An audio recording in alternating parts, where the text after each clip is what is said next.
Bom, estudos concursos para LESP, Direito Administrativo, sobre organização administrativa. Organização administrativa. Daí, o que tem no conteúdo de organização administrativa são sobre as administração direta e indireta e as entidades, né? Porque tem várias questões disso de identificar. Mas na verdade essas questões de identidades normalmente aparecem só em questões de autarquia, provas de autarquia, sabe? Ou seja, ela não aparece em questões de prefeitura ou questões de órgãos de administração direta. Elas normalmente aparecem nas questões de coisas tipo autarquias, organizações, trecos. Vamos lá. Daí quando cai aparece questão de qual é a estrutura jurídica, pessoa, esqueci a tabelinha, tá? Entidades, vamos lá. O que está na organização administrativa? Entidades políticas e entidades administrativas. Entes federados e República Federativa, entidades políticas e entidades administrativas. Tem sentidos da administração pública, daí tem a explicação da administração direta, tem a administração indireta, o que é centralização, o que é descentralização, o que é descentralização por outorga ou por serviço ou legal, o que é descentralização por delegação, por colaboração ou negocial.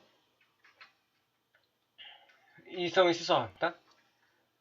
O que eu não entendo é o final que a gente leu, né? Vamos lá. Entidades políticas e entidades administrativas. A organização administrativa é a parte do direito administrativo que estuda a estrutura da administração pública e dos órgãos e pessoas jurídicas que a compõem. Para compreendermos que essa estrutura, no entanto, precisamos conhecer e saber diferenciar as entidades políticas das entidades administrativas. As entidades administrativas As entidades políticas nada mais são do que os entes federativos previstos na Constituição Federal. São eles a União, os Estados, o Distrito Federal e os municípios. Tais entes são predominantes, regidos pelo direito constitucional e ainda têm uma parcela do poder político. Por isso mesmo, costuma-se dizer que tais entes são autônomos, organizando-se cada um deles para alcançar as finalidades previstas na Constituição. Nesse sentido, a autonomia não pode ser confundida com a soberania, enquanto a autonomia consiste na possibilidade de cada um dos entes federativos organizar-se internamente e elaborar suas leis e exercer as competências que a eles são atribuídas pela Constituição Federal. A soberania trata-se de características que apenas está presente no âmbito da República Federativa do Brasil, que é formada pelos mencionados entes federativos. Entes federativos, República Federativa, Entes federativos são a União, os Estados, Distrito Federal e municípios. Tem até cair em concursos, às vezes, os entes federativos. É muito estranho. Tipo, é muito estranho isso aqui, se você fizer a pergunta, né? Daí um básico é colocar, tipo, subdistrito. Sabe o que é um subdistrito? Existe. E subdistrito, obviamente, não é um ente federativo. Bairro não é ente federativo. É muito pequeno, entende? Só as coisas que só podem ser contadas, que têm um relativo tamanho, podem ser contadas como entes federativos.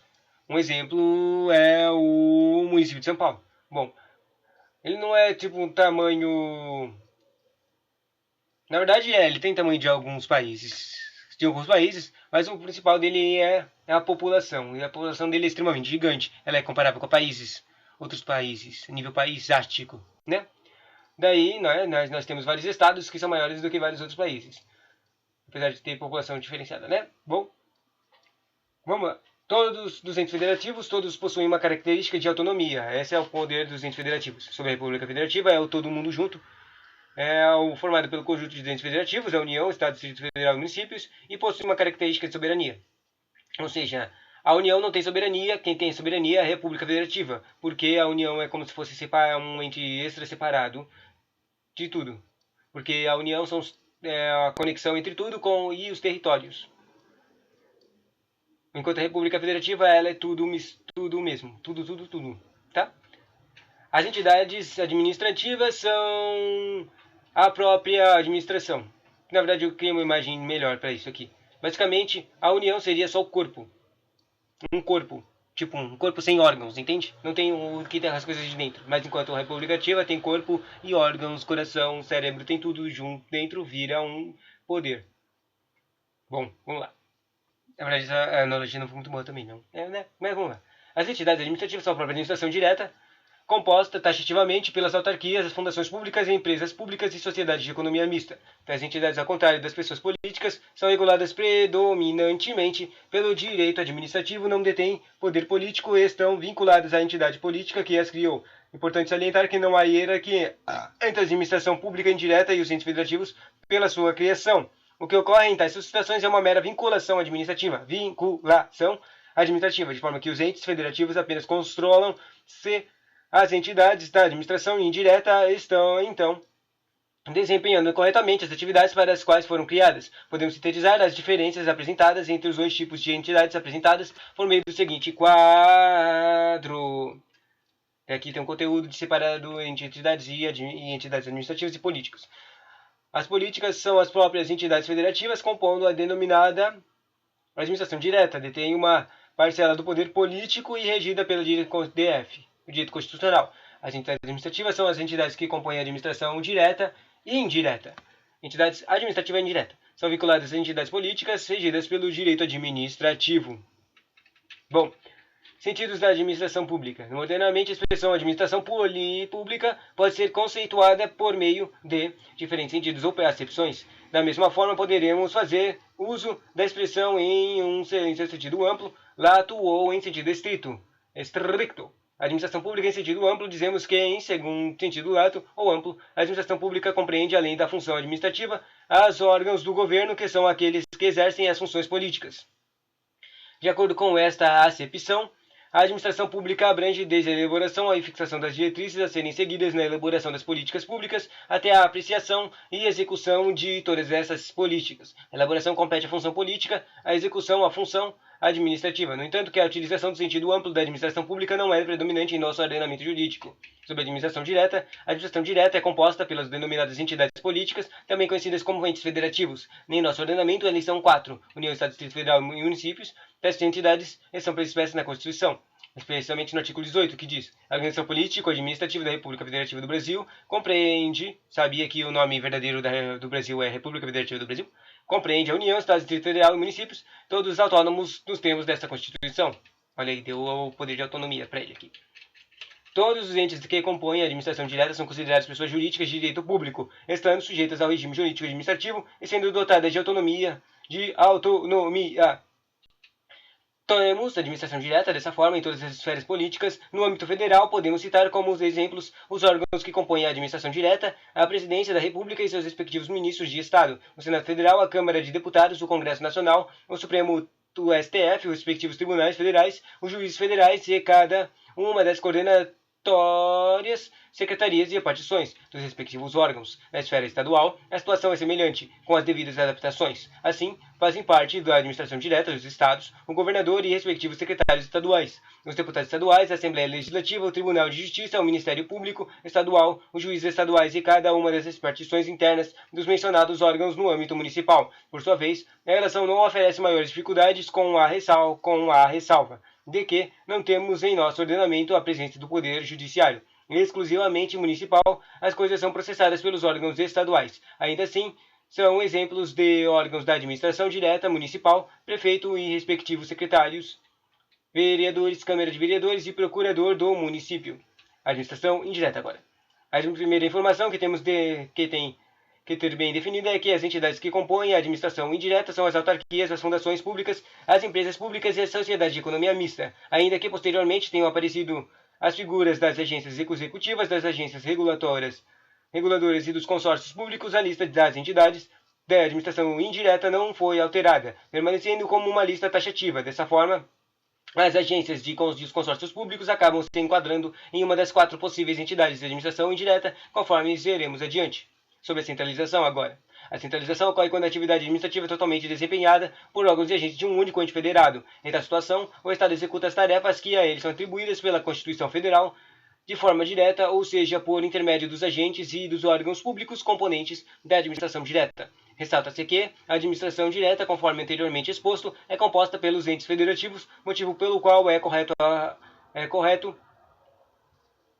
afirmarmos que Com a centralização, ocorre a prestação de atividades administrativas diretamente pela União, pelos Estados, pelo Distrito Federal e pelos municípios na centralização. A administração direta pode fazer uso da repartição interna das competências, dando ensejo à criação dos órgãos públicos. Caso isso ocorra, os órgãos criados encontram-se subordinados à autoridade superior, uma vez que a hierarquia é inerente a toda e qualquer organização dentro de uma mesma pessoa jurídica. Descentralização. A descentralização, por sua vez, ocorre quando qualquer um dos entes federativos exerce suas atribuições por intermédio de outras pessoas jurídicas. Em tais situações, ao contrário do que ocorre quando da criação dos órgãos públicos, não teremos hierarquia ou subordinação, mas sim a mera vinculação entre a pessoa jurídica criada e o ente federativo que a criou. Dada a importância dos dois conceitos, devemos sedimentar entendimento.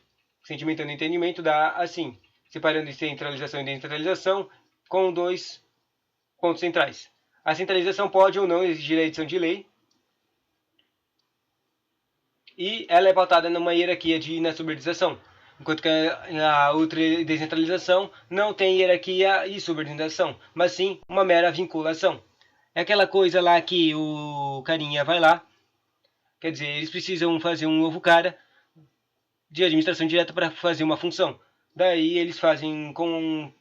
Ela foi criada por meio de lei e criam um treco. Só que, como disse antes, ela não tem uma hierarquia contra a coisa que criou. Tipo, o poder, o treco que foi tirado, o poder que foi tirado de um órgão treco, não cria uma hierarquia, mas cria sim uma certa vincalização. Bom, a descentralização pode ser feita de duas formas, sendo elas a descentralização por outorga, também conhecida como descentralização por serviços ou legal, e a descentralização por delegação, negocial ou por colaboração. A descentralização por outorga, por serviços ou legal. A descentralização por outorga ocorre quando o ente federativo transfere tanto a titularidade quanto o exercício de determinada competência. Tal descentralização é feita por meio da lei, sendo por intermédio de tal instituto que as entidades da administração indireta são criadas. 4 são as entidades, conforme veremos em momento posterior, sendo elas as autarquias, as fundações públicas e as empresas públicas e as sociedades de economia mista. No caso das autarquias, a criação se dará diretamente por meio da lei nas demais entidades. A lei apenas autorizará a respectiva criação. Descentralização por delegação, por colaboração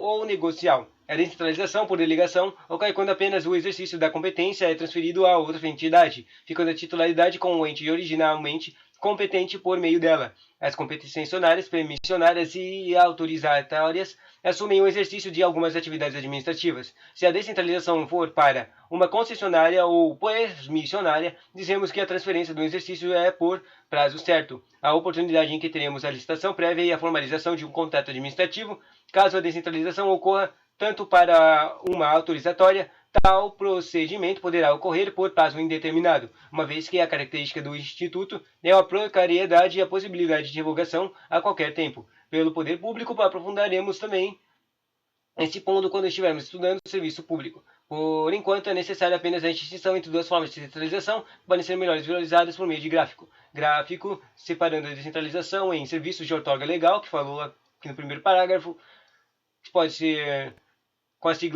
sempre prestado com a sigla SOL, serviços, outorga e L de legal. E também separa a delegação de descentralização de delegação negocial colaboração, que a gente viu no segundo parágrafo, que pode ser representado por a sigla DNC, D de delegação, N de negocial e colaboração. Os serviços de outorga legal transferem a titularidade e o exercício e mais, né, cria as entidades da administração indireta. A descentralização de delegação negocial colaboração transfere apenas o exercício para delegatorias de serviço público. Os dois transferem um treco. Um transfere a titularidade e também exercício, enquanto que o outro transfere apenas o exercício. Ou seja, o trequinho que foi transferido, a pessoinha não ganha uma titularidade. Ou seja, ele provavelmente só vai ser temporário. É como se criasse um setor. Enquanto que no serviço outorga legal, cria uma autarquia, uma administração indireta. Esse é o ponto de ter separado também a titularidade, né?